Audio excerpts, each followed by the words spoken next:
Hello students, Shrimati मोहरी देवी Tapadia girls college Jaswantgarh के इस यूट्यूब चैनल पर आप सभी का हार्दिक स्वागत है।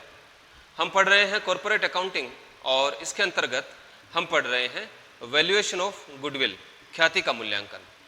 इससे पिछली क्लास में हमने बात की थी कि जब कोई व्यवसायी अपने व्यवसाय को बेचना चाहता है तो जिस प्रकार से वो अन्य संपत्तियों का पैसा वसूल करना चाहेगा, उसी प्रकार वो ख्याति का मूल्य भी प्राप्त करना चाहेगा। ख्याति व्यवसाय की एक संपत्ति है। जिस प्रकार से अन्य संपत्तियां व्यवसाय को चलाने में और लाभों को कमाने में सहायता प्रदान करती है, उसी प्रकार ख्याति भी व्यवसाय के संचालन में और लाभोपार्जन में सहायक है। तो ख्याति अदृश्य है, इस वजह से ख्याति एक अदृश्य संपत्ति है। और ख्याति एक ऐसा तत्व है जो ग्राहकों को व्यवसाय की ओर आकर्षित करती है। ख्याति की वजह से ही बड़ी संख्या में ग्राहक संस्था से जुड़ते हैं और विक्रय मात्रा में बढ़ोतरी होती है। और ख्याति का जो अप्रत्यक्ष प्रभाव है, जो अंतिम प्रभाव है, वह लाभों पर पड़ता है। तो ख्याति के मूल्यांकन के लिए, जब ख्याति के मूल्यांकन की समस्या उत्पन्न होती है तो ख्याति के मूल्यांकन के लिए हम लाभों को आधार मानते हैं। तो लाभों के आधार पर ख्याति का मूल्यांकन किया जाता है। तो पिछली क्लास में हमने ख्याति के मूल्यांकन के आधारों की बात की थी। Basis of valuation of goodwill, basis of valuation of goodwill। तो ख्याति के मूल्यांकन के लिए लाभों को आधार बनाया जा सकता है, लेकिन कौन से लाभ? तो दो प्रकार के लाभों को आधार बनाया जा सकता है। पहला है फ्यूचर मेंटेनेबल प्रॉफिट्स और दूसरे हैं super profits. Future maintainable profits यानी कि भविष्य में कायम रहने वाले लाभ, और दूसरा है अधिलाभ। तो इन दोनों में से किसी एक को आधार मानकर ख्याति का मूल्यांकन किया जा सकता है। तो पहले हम बात करेंगे फ्यूचर मेंटेनेबल प्रॉफिट्स की, कि किस प्रकार से फ्यूचर मेंटेनेबल प्रॉफिट्स ज्ञात किए जाते हैं, भविष्य में कायम रहने वाले लाभों की गणना की जाती है, और फिर इनके आधार पर किस प्रकार से ख्याति के मूल्यांकन की अलग अलग विधियों को काम में लेते हुए ख्याति का मूल्यांकन किया जा सकता है, ख्याति का मूल्य ज्ञात किया जा सकता है। तो ख्याति के मूल्यांकन के आधारों में से पहला जो आधार है भविष्य में कायम रहने वाले लाभ, फ्यूचर मेंटेनेबल प्रॉफिट्स। इस फ्यूचर मेंटेनेबल प्रॉफिट्स की कैलकुलेशन किस तरीके से की जाती है, उसकी बात हम आज की क्लास में करेंगे। तो जो व्यवसायी अपना व्यवसाय बेचना चाहता है, उदाहरण के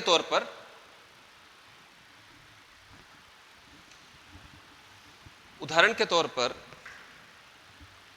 मान लेते हैं कि एक व्यवसायी है बी, वह अपना व्यवसाय बेचना चाहता है और इसके व्यवसाय को खरीदने वाला एक व्यक्ति है ए। तो ए के द्वारा बी के व्यवसाय को खरीदा जाएगा। ए बी के जमे जमाए स्थापित व्यवसाय को खरीदना चाहता है। बी ने पिछले वर्षों कई कठिनाइयों का सामना किया, कठिन परिश्रम की, अपने अच्छे स्वभाव और अपने ईमानदारी से अपने व्यवसाय की प्रतिष्ठा, अपने व्यवसाय की ख्याति इसने बनाई है, और इस ख्याति का स्वतः लाभ अब ए को भविष्य में मिल जाएगा अगर ए बी का जमा जमाया व्यवसाय खरीदता है। तो जब बी अपने व्यवसाय को बेच रहा है तो उसने जो ख्याति कमाई है, जो ख्याति है उसने बनाई है पिछले वर्षों में, उस ख्याति का मूल्य भी वसूल करना चाहेगा। क्योंकि जिस प्रकार से अन्य संपत्तियों का लाभ बी की अन्य संपत्तियों का लाभ भविष्य में ए को प्राप्त होगा, उसी प्रकार बी की ख्याति का लाभ भी ए को भविष्य में प्राप्त होगा। तो जिस प्रकार से वो अन्य संपत्तियों का मूल्य वसूल कर रहा है, बी अपनी ख्याति का मूल्य भी वसूल करेगा। और ख्याति का मूल्य वसूल करने के लिए जो आधार अपनाएगा, वो अपनाएगा भविष्य में कायम रहने वाले लाभ। बी ए को यह आश्वासन देता है कि पिछले वर्षों मैं जितने लाभ कमाता आ रहा हूं, उतने लाभ आप भविष्य में कमाओगे, और वो लाभ आप कमाओगे मेरी ख्याति की वजह से। इसलिए ख्याति के मूल्यांकन के लिए हम भविष्य में कायम रहने वाले लाभों को आधार अपनाएंगे और भविष्य में कायम रहने वाले लाभों की गणना हम करेंगे पिछले वर्षों के लाभों के आधार पर, क्योंकि भविष्य में कितने लाभ कायम रहेंगे ये तो हमको ज्ञात नहीं हो सकता, लेकिन पिछले वर्षों जो लाभ कमाए गए हैं उन 3, 5, 7 वर्षों के औसत के आधार पर हम भविष्य में कितने लाभ कमाए जा सकेंगे, भविष्य में कितने लाभ कायम रहेंगे, उनकी गणना हम कर सकते हैं। तो भविष्य में कायम रहने वाले लाभों की गणना की जाएगी पिछले वर्षों के लाभों के आधार पर। तो फ्यूचर मेंटेनेबल प्रॉफिट्स कैलकुलेट किए जाते हैं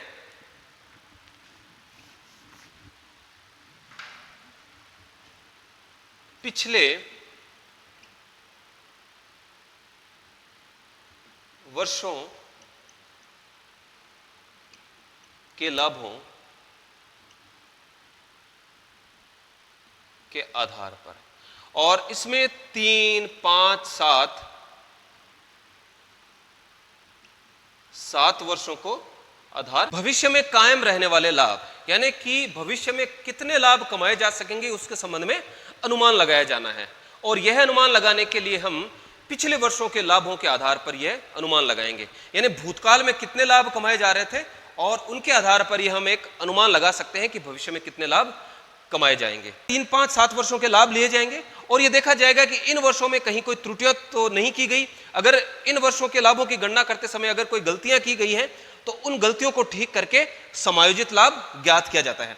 तो फ्यूचर मेंटेनेबल प्रॉफिट ज्ञात करने के लिए जो पहला स्टेप है वो होता है लाभों का एडजस्टमेंट करना। पहले स्टेप में हम एडजस्टेड प्रॉफिट्स ज्ञात करते हैं। एक स्टेटमेंट बनाया जाता है और वो स्टेटमेंट समायोजित लाभों को दर्शाता है।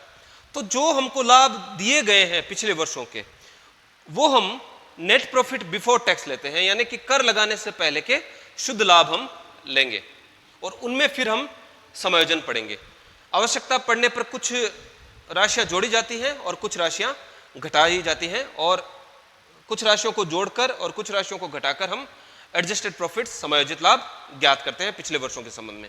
और ये समायोजन की आवश्यकता क्यों पड़ती है? क्योंकि पिछले वर्षों में हो सकता है कि व्यवसायी द्वारा कुछ गलतियां की गई हो, कुछ त्रुटियां रह गई हो, इनकी वजह से समायोजन की आवश्यकता पड़ती है। तो कौन कौन सी राशियां, एक उदाहरण के तौर पर हम यहां पर देखेंगे कि कौन कौन सी राशियां जोड़ी जाती हैं और कौन कौन सी राशियां घटाई जाती हैं समायोजित लाभ ज्ञात करने के लिए। तो जिनमें पहला है, जो राशियां हम जोड़ेंगे उनमें पहली है abnormal expenses and losses if debited to P&L। असाधारण व्यय या हानियां अगर लाभ हानि खाते के डेबिट पक्ष में, यानी लाभ हानि खाते में खर्चे के रूप में पिछले वर्षों में कोई असामान्य व्यय या हानि दिखाई गई हो तो उसको लाभों में वापस जोड़ देते हैं, क्योंकि हम व्यवसाय के सामान्य लाभ ज्ञात कर रहे हैं और व्यवसाय के सामान्य लाभों के आधार पर ही हम भविष्य में कायम रहने वाले लाभ ज्ञात करेंगे।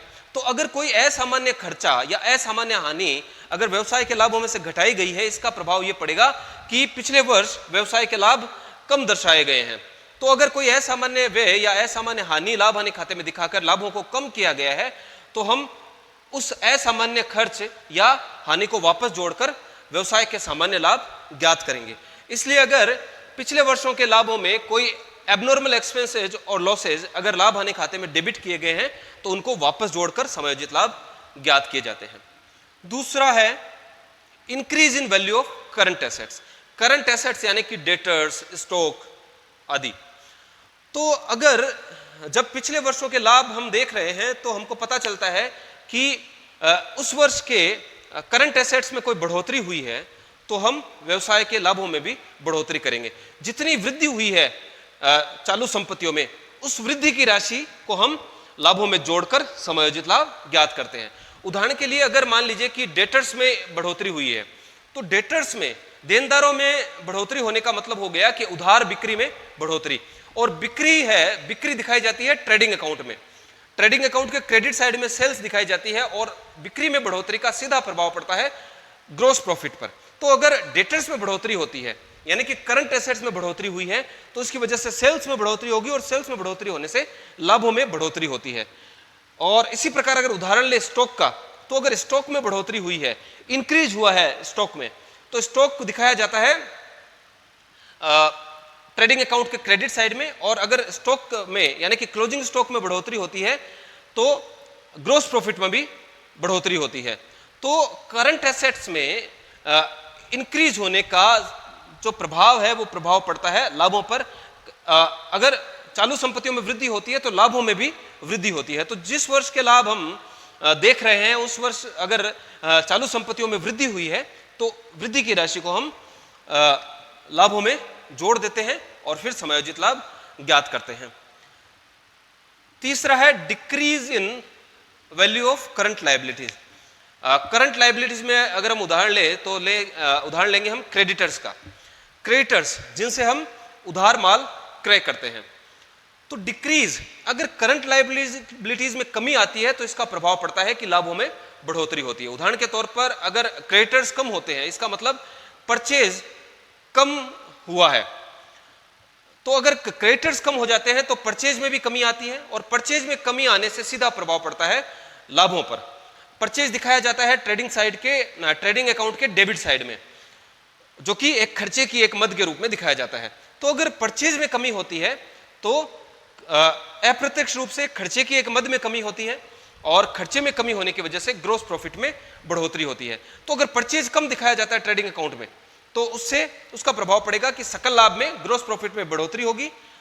इसी वजह से अगर करंट लायबिलिटीज में कमी आती है तो उसको हम कमी की राशि को हम लाभों में जोड़कर समायोजित लाभ ज्ञात करते हैं। तो इस प्रकार से ये कुछ मदें हैं जिनको हम जोड़ते हैं समायोजित लाभ ज्ञात करने के लिए। इसके बाद कुछ मदों को हम घटाते हैं समायोजित लाभ ज्ञात करने के लिए, जिनमें पहली है abnormal income and profit if credited to P&L। अगर किसी असामान्य आय या किसी लाभ को अगर लाभ हानि खाते में दर्शाया गया है, लाभ हानि खाते में क्रेडिट किया है, तो उसका प्रभाव पड़ेगा कि लाभों में बढ़ोतरी हुई है। से भविष्य में होने वाले सामान्य लाभों की गणना कर रहे हैं। तो अगर कोई असामान्य आय या लाभ पिछले वर्षों में अगर लाभ हानि खाते में दर्शाया गया है तो उसको उस वर्ष के लाभों में से घटाकर समायोजित लाभ ज्ञात किए जाते हैं। दूसरा है decrease in value of current assets. अगर चालू संपत्तियों में कमी होती है तो लाभों में भी कमी आती है। इससे पहले हम डिस्कस कर चुके हैं कि अगर चालू संपत्तियों में बढ़ोतरी होती है तो इसका अप्रत्यक्ष प्रभाव पड़ता है लाभों पर। तो चालू संपत्तियों में वृद्धि होने की वजह से लाभों में भी वृद्धि होती है। इसी प्रकार अगर चालू संपत्तियों में करंट एसेट्स में अगर कमी होती है, डिक्रीज होती है, तो लाभों में भी कमी होगी।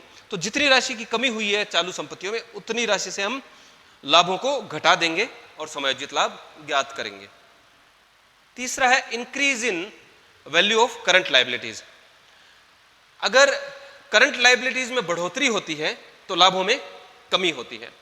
इससे पहले हम डिस्कस कर चुके हैं कि अगर चालू दायित्वों में कमी होती है, यानी कि क्रेडिटर्स में कमी हुई, तो परचेज में कमी हुई और परचेज में कमी होने की वजह से लाभों में बढ़ोतरी होती है। तो करंट लायबिलिटीज में अगर कमी होती है तो लाभों में वृद्धि होती है और करंट लायबिलिटीज में अगर बढ़ोतरी होती है तो लाभों में कमी होगी। तो अगर इंक्रीज होता है करंट लायबिलिटीज में, यानी कि चालू दायित्वों में अगर बढ़ोतरी होती है तो उससे लाभों में कमी होगी। तो जितनी राशि से वृद्धि हुई है करंट लायबिलिटीज में उतनी राशि हम लाभों में से घटाकर समायोजित लाभ ज्ञात करते हैं। चौथा है income from non trade investments. हम व्यवसाय के सामान्य लाभ ज्ञात कर रहे हैं। तो अगर कोई गैर व्यवसायिक आय है, अगर कहीं बाहर पैसा लगाया हुआ है, कहीं बाहर कोई गवर्नमेंट सिक्योरिटीज में इन्वेस्ट किया हुआ है, कहीं किसी कंपनी के अंश खरीदे हुए हैं या बैंक में जमा करवाया गया है पैसा और उससे कोई आय हुई है इन क्रियाओं से, तो ऐसी आय को हम लाभों में शामिल नहीं करेंगे। ऐसी आय को हम लाभों में से घटाकर व्यवसाय के समायोजित लाभ ज्ञात करेंगे। और provision for doubtful debts.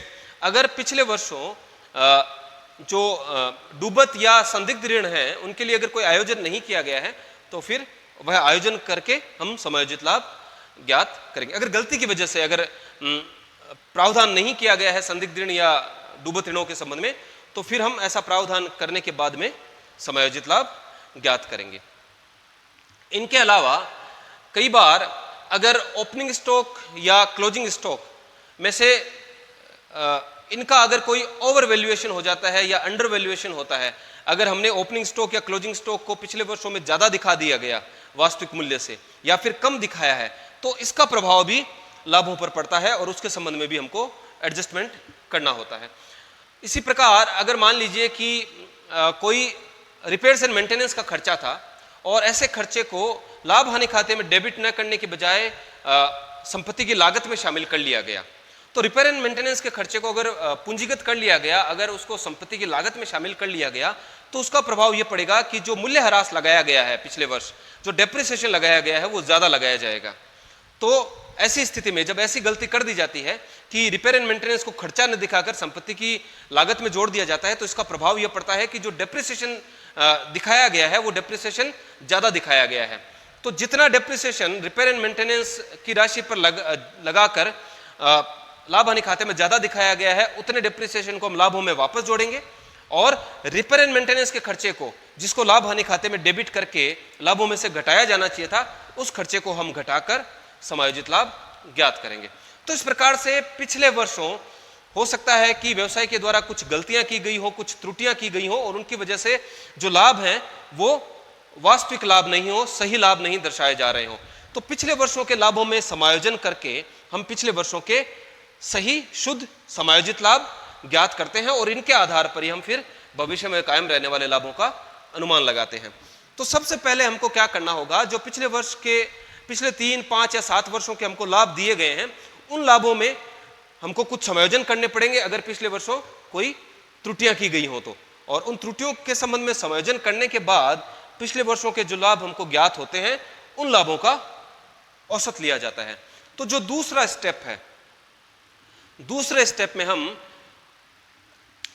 Calculation करते हैं एवरेज प्रॉफिट्स की, यानी पिछले वर्षों का औसत निकालेंगे, पिछले वर्षों के लाभों का औसत निकालेंगे और उस औसत के आधार पर ही हम ज्ञात करेंगे कि भविष्य में कितने लाभ कायम रहेंगे।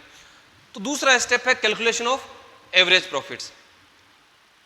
तो एवरेज प्रॉफिट्स ज्ञात करने के लिए हम 2 तरीके अपनाते हैं, यानी कि 2 तरीकों से औसत लाभ ज्ञात किए जा सकते हैं। एक तो सिंपल एवरेज यानी कि साधारण औसत, और दूसरा वेटेड एवरेज भारित औसत। तो साधारण औसत में तो हम क्या करते हैं कि पिछले वर्षों के लाभों को जोड़ लेते हैं और उनमें जितने वर्षों के लाभों का हमने टोटल लिया है उतने वर्षों की संख्या का हम भाग लगा देते हैं। तो जब सिंपल एवरेज ज्ञात करते हैं, सिंपल एवरेज ऑफ प्रॉफिट्स, जब सिंपल एवरेज ज्ञात करते हैं तो हम क्या करेंगे, total adjusted profits of given number of years, यानी समायोजित लाभों का टोटल कर लेंगे, जितने वर्षों के समायोजित लाभ हमने ज्ञात किए हैं उन सब का टोटल कर लेंगे और उसमें भाग लगा देंगे नंबर ऑफ ईयर्स का, वर्षों की संख्या का। तो पिछले वर्षों के लाभों का टोटल करके, योग करके, उसमें उतने वर्षों की संख्या का भाग लगाकर हम लाभों का औसत ज्ञात कर लेंगे और ऐसा औसत सिंपल एवरेज या साधारण औसत कहलाता है। औसत लाभ ज्ञात करने के 2 तरीके हैं, एक तो है सामान्य औसत सिंपल एवरेज और दूसरा है भारित औसत वेटेड एवरेज। तो कब हमको सिंपल एवरेज ज्ञात करना है और कब हमको वेटेड एवरेज ज्ञात करना है, ये हमको पता होना चाहिए। अगर पिछले वर्षों के लाभ जिनको हम आधार अपना रहे हैं भविष्य में कायम रहने वाले लाभों को ज्ञात करने के लिए, तो अगर पिछले वर्षों के लाभों में बढ़ोतरी की प्रवृत्ति है लगातार या फिर लगातार कमी की प्रवृत्ति है, यानी कि लगातार लाभ बढ़ रहे हैं पिछले वर्षों में या फिर लाभ कम हो रहे हैं, तो हम भारित औसत ज्ञात करते हैं। उदाहरण के तौर पर अगर पिछले 3 वर्षों के हमको लाभ दिए गए हैं और एक वर्ष 10,000 रुपए के लाभ हुए, उससे अगले वर्ष 15,000 के और उससे अगले वर्ष 20,000 के लाभ हुए, ये अंतर एक समान हो लाभों में बढ़ोतरी का, ये आवश्यक नहीं है। हो सकता है कि एक वर्ष 10,000 हुए, दूसरे वर्ष 15,000 हुए हों और तीसरे वर्ष 18,000 हुए हों। तो इस प्रकार से अगर लाभों की प्रवृत्ति है, लगातार बढ़ोतरी की प्रवृत्ति है या लाभों में लगातार कमी की प्रवृत्ति पाई जा रही है, जैसे पहले वर्ष 18,000 रुपए के लाभ हुए थे, दूसरे वर्ष 15,000 के और तीसरे वर्ष 10,000 रुपए के लाभ हुए हैं, तो अगर लाभों में बढ़ोतरी की प्रवृत्ति है या फिर लाभों में कमी की प्रवृत्ति है लगातार, ऐसी स्थिति में हम लाभों का भारित औसत वेटेड एवरेज ज्ञात करते हैं। और अगर कभी लाभ बढ़ रहे हैं कभी घट रहे हैं, अगर ऐसी प्रवृत्ति पाई जाती है, यानी कि अगर पहले वर्ष लाभ 10,000 है, दूसरे वर्ष 15,000 है, तीसरे वर्ष 12,000 है, चौथे वर्ष 13,000 है, इस प्रकार से अगर लाभ बढ़ रहे हैं फिर घट रहे हैं फिर बढ़ रहे हैं, तो अगर इस प्रकार से अगर लाभों की प्रवृत्ति पाई जाती है तो फिर हम जो है सिंपल एवरेज, साधारण औसत ज्ञात करते हैं। लेकिन अगर लगातार लाभ बढ़ रहे हैं या घट रहे हैं, अगर ऐसी प्रवृत्ति पाई जाती है पिछले वर्षों में, तो हम लाभों का भारित औसत ज्ञात करते हैं। तो क्वेश्चन सोल्व करते समय हमको यह ध्यान रखना होगा कि जो पिछले वर्ष के हमको लाभ दिए गए हैं उनमें क्या प्रवृत्ति पाई जा रही है। अगर लगातार बढ़ोतरी या कमी की प्रवृत्ति पाई जा रही है तो हमको सिंपल एवरेज की बजाय वेटेड एवरेज ज्ञात करना होगा। तो सिंपल एवरेज ज्ञात किया जाता है, पिछले वर्षों के समायोजित लाभों का टोटल कर लिया जाता है और उसमें वर्षों की संख्या का भाग लगा दिया जाता है। और वेटेड एवरेज, भारित औसत ज्ञात करने के लिए हम क्या करते हैं कि हम वर्षों को भार देते हैं, उनको एक वेट दिया जाता है। जैसे हमने अभी उदाहरण लिया कि जो पहला वर्ष है उसके लाभ हैं 10,000, दूसरे वर्ष के लाभ हैं 15,000 और तीसरे वर्ष के लाभ हैं 18,000। लाभों में बढ़ोतरी की प्रवृत्ति पाई जा रही है और ऐसी स्थिति में हम वेटेड एवरेज ज्ञात करते हैं। तो अब इन वर्षों के लाभों को हम वेट देते हैं, ये है प्रॉफिट्स, और वेट देंगे।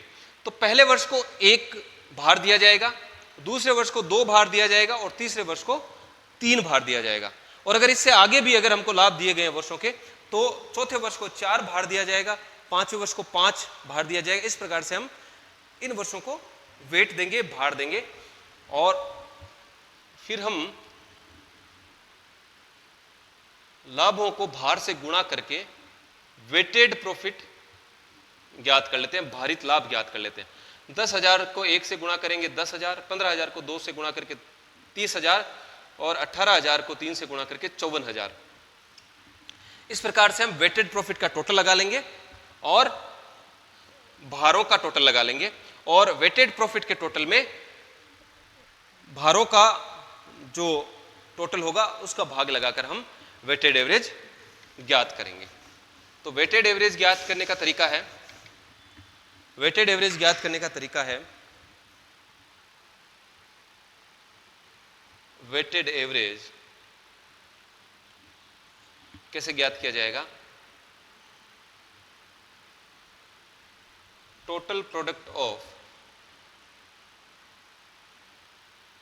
प्रॉफिट एंड वेट, यानी कि वेटेड प्रॉफिट, प्रॉफिट और वेट को गुणा करने के बाद जो टोटल आ रहा है, या टोटल ऑफ वेटेड प्रॉफिट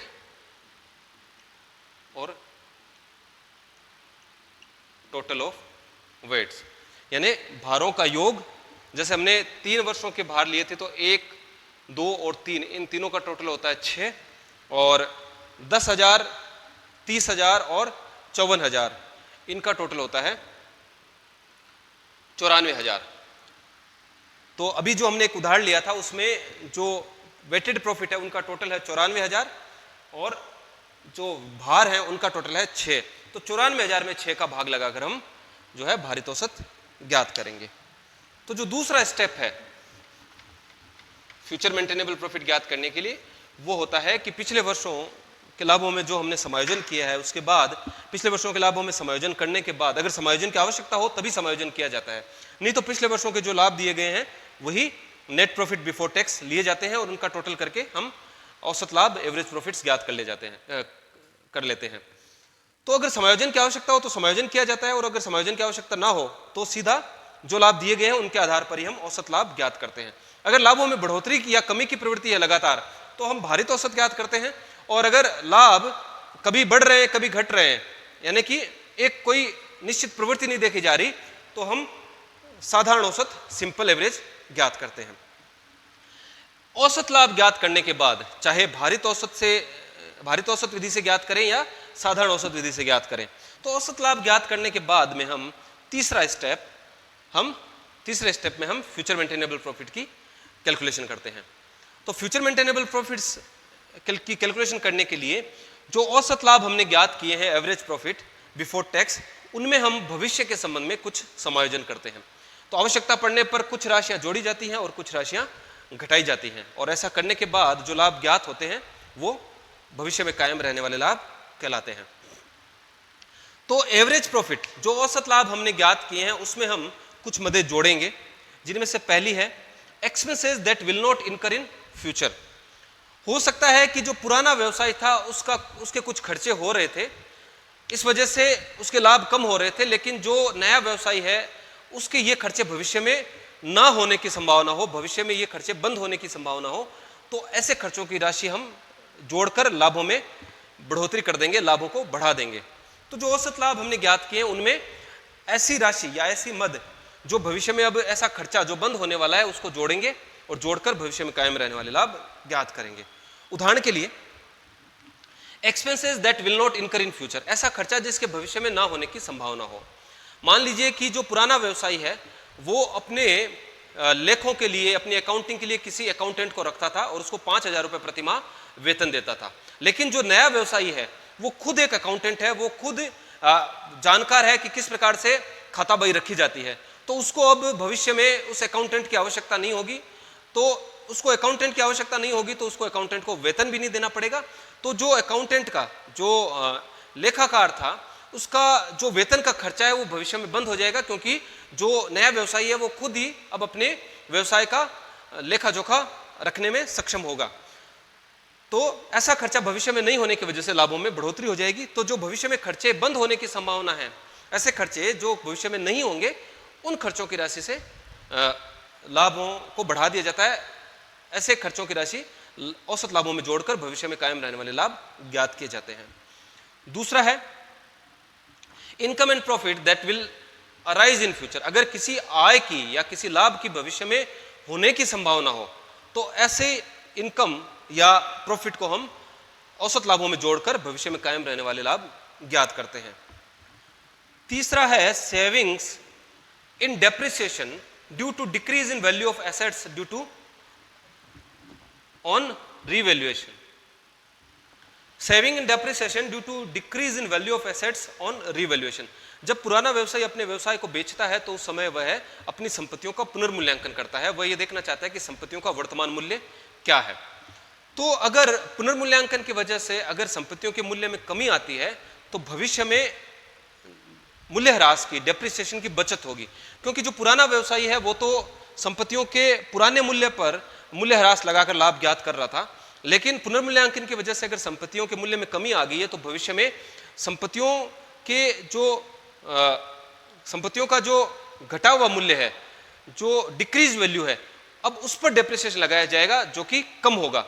तो संपत्तियों के मूल्य में कमी होने की वजह से भविष्य में डेप्रिसिएशन में भी कमी हो जाएगी, तो मूल्यह्रास में बचत होगी और उस बचत की राशि से हम लाभों को बढ़ाएंगे, यानी कि एवरेज प्रॉफिट्स में वो जो सेविंग्स होगी डेप्रिसिएशन की, उसको जोड़कर हम भविष्य में कायम रहने वाले लाभ ज्ञात करेंगे। अब कुछ मदें घटाई जाती है भविष्य के संबंध में समायोजन करते समय, जिनमें पहली है एक्सपेंसेस दैट विल इनकर इन फ्यूचर। हो सकता है कि कोई खर्चा पुराने व्यवसाय द्वारा नहीं किया जा रहा था, लेकिन नए व्यवसाय के वो खर्चा होने की संभावना है और खर्चा होने से भविष्य में लाभ कम हो जाएंगे, तो औसत लाभों में से ऐसे खर्चे की राशि जो भविष्य में होने की संभावना है उसको घटाकर भविष्य में कायम रहने वाले लाभ ज्ञात करते हैं। अगर एक उदाहरण ले इसका, तो हम ये उदाहरण ले सकते हैं कि मान लीजिए कि जो पुराना व्यवसायी है, पुराना व्यवसायी अपने खुद की बिल्डिंग में, उसकी खुद की दुकान या गोदाम या कारखाना था, उसमें वो अपना व्यवसाय चला रहा था, इसलिए उसको किराया नहीं चुकाना पड़ता था। लेकिन जो नया व्यवसायी है उसके पास खुद का मकान नहीं है, वो एक किसी किराए के मकान में अपना व्यवसाय चलाएगा, तो भविष्य में उसको किराया चुकाना पड़ेगा जो कि पुराने व्यवसाय द्वारा नहीं चुकाया हुआ था। तो एक नया खर्चा भविष्य में उत्पन्न हो जाएगा किराए के रूप में। तो नया खर्चा भविष्य में उत्पन्न होने की वजह से लाभ भविष्य में कम होंगे, इसलिए एक्सपेंसेस दैट विल इनकर इन फ्यूचर, यानी भविष्य में अगर कोई खर्चा होने की संभावना है तो उसको हम औसत लाभों से घटाकर भविष्य में कायम रहने वाले लाभ ज्ञात करते हैं। दूसरा आइटम है income that will not arise in future. अगर किसी इनकम के भविष्य में बंद होने की संभावना हो तो ऐसी राशि को हम औसत लाभों में से घटाकर भविष्य में कायम रहने वाले लाभ ज्ञात करते हैं। फेयर रेम्यूनरेशन ऑफ ओनर, जो व्यवसाय का स्वामी है उसका उचित पारिश्रमिक जो है घटाया जाता है भविष्य में कायम रहने वाले लाभों की गणना करते समय। क्योंकि जो व्यवसाय का स्वामी है वो अब अपना व्यवसाय खुद चलाएगा, खुद संभालेगा, इस वजह से वो अन्य कहीं से कोई इनकम नहीं कमा सकता। तो इसलिए जो उसका उचित पारिश्रमिक है, उसकी योग्यता के अनुसार जो उसका पारिश्रमिक बनता है, वेतन बनता है, वो हम व्यवसाय के लाभों में से घटाकर भविष्य में कायम रहने वाले लाभ ज्ञात करते हैं। तो फेयर रेम्यूनरेशन ऑफ ओनर, भविष्य में कायम रहने वाले लाभ यानी कि फ्यूचर मेंटेनेबल प्रॉफिट्स कैलकुलेट करते समय घटाया जाता है। एडिशनल डेप्रिसिएशन भी घटाया जाएगा। जैसा कि हमने बात की थी कि अगर जब पुराना व्यवसायी अपने व्यवसाय को बेचता है तो वो अपनी संपत्तियों का पुनर्मूल्यांकन करता है, और अगर पुनर्मूल्यांकन के कारण अगर किसी संपत्ति के मूल्य में कमी हो जाती है तो भविष्य में मूल्य ह्रास भी कम लगाना पड़ेगा। इस वजह से मूल्य ह्रास में बचत होगी, यानी कि खर्चे में बचत होगी। खर्चे में बचत होने के कारण लाभों में बढ़ोतरी होगी। तो अगर सेविंग होती है डिप्रिसिएशन में तो उसको लाभों में जोड़ा जाता है, और अगर पुनर्मूल्यांकन के कारण किसी संपत्ति के मूल्य में बढ़ोतरी हो जाती है, इंक्रीज हो जाता है, तो इंक्रीज होने की वजह से भविष्य में भी मूल्य ह्रास में भी बढ़ोतरी हो जाएगी, खर्चे में बढ़ोतरी हो जाएगी, यानी कि अतिरिक्त मूल्य ह्रास, एडिशनल डेप्रिसिएशन लगाया जाएगा भविष्य में, और एडिशनल डेप्रिसिएशन खर्चे के रूप में होगा, तो इस वजह से लाभों में कमी होगी। तो additional depreciation due to increase in value of assets on revaluation घटाया जाता है भविष्य में कायम रहने वाले लाभ ज्ञात करते समय। पांचवा है provision for bad debts in future. अगर भविष्य में किसी ऋण के डूबने की संभावना हो, किसी देनदार के द्वारा कोई पैसा आने की संभावना संदिग्ध हो या डूबने की संभावना हो, तो इसके संबंध में भविष्य में आयोजन किया जाता है, और ऐसी राशि औसत लाभों में से घटाकर भविष्य में कायम रहने वाले लाभ ज्ञात किए जाते हैं। और लास्ट है प्रोविजन फॉर टैक्स। हम जो औसत लाभ यहां पर ले रहे हैं भविष्य में कायम रहने वाले लाभों की गणना के लिए, वो हम ले रहे हैं बिफोर टैक्स, यानी कर से पूर्व। पिछले वर्षों के लाभ भी हमने कर से पूर्व लिए थे, और उनके आधार पर हमने जब औसत लाभ ज्ञात किए तो वो औसत लाभ भी कर से पूर्व है, एवरेज प्रॉफिट बिफोर टैक्स। तो ये बिफोर टैक्स है। अब जो वर्तमान में जो कर की दर है वो लगाई जाएगी, और उसके लिए आयोजन किया जाएगा। वर्तमान में जो कर की दर है उसके आधार पर कर के लिए आयोजन किया जाएगा, प्रोविजन फॉर टैक्स बनाया जाएगा, और वो घटाने के बाद में जो लाभ ज्ञात होंगे वो भविष्य में कायम रहने वाले शुद्ध लाभ होंगे। तो इस प्रकार से पहले स्टेप में पिछले वर्षों के लाभों में कुछ समायोजन किए जाएंगे। आवश्यकता पड़ने पर अगर कोई गलतियां हुई हैं पिछले वर्षों में तो उन गलतियों का समायोजन किया जाएगा, और समायोजन करने के बाद में समायोजित लाभ ज्ञात किए जाएंगे, और उन समायोजित लाभों के आधार पर फिर औसत लाभ ज्ञात किए जाएंगे। और औसत लाभ ज्ञात करने के लिए दो विधियां अपनाई जा सकती है, सिंपल एवरेज मेथड और वेटेड एवरेज मेथड। और औसत लाभ ज्ञात करने के बाद में उन औसत लाभों में हम भविष्य के संबंध में समायोजन करेंगे। आवश्यकता पड़ने पर कुछ राशियां जोड़ी जाती हैं और कुछ राशियां घटाई जाती हैं, और समायोजन करने के बाद भविष्य के संबंध में समायोजन करने के बाद में भविष्य में कायम रहने वाले लाभ ज्ञात किए जाते हैं तीसरे स्टेप में। फिर भविष्य में कायम रहने वाले लाभों के आधार पर ख्याति के मूल्यांकन की किसी विधि को अपनाकर हम ख्याति का मूल्य ज्ञात करते हैं। तो आज की क्लास में इतना ही। मैं आशा करता हूं कि आज की क्लास में हमने जो पढ़ा आपको अच्छे से समझ में आया होगा। इस वीडियो को लाइक कीजिए, शेयर कीजिए, हमारे YouTube चैनल को सब्सक्राइब कीजिए। धन्यवाद।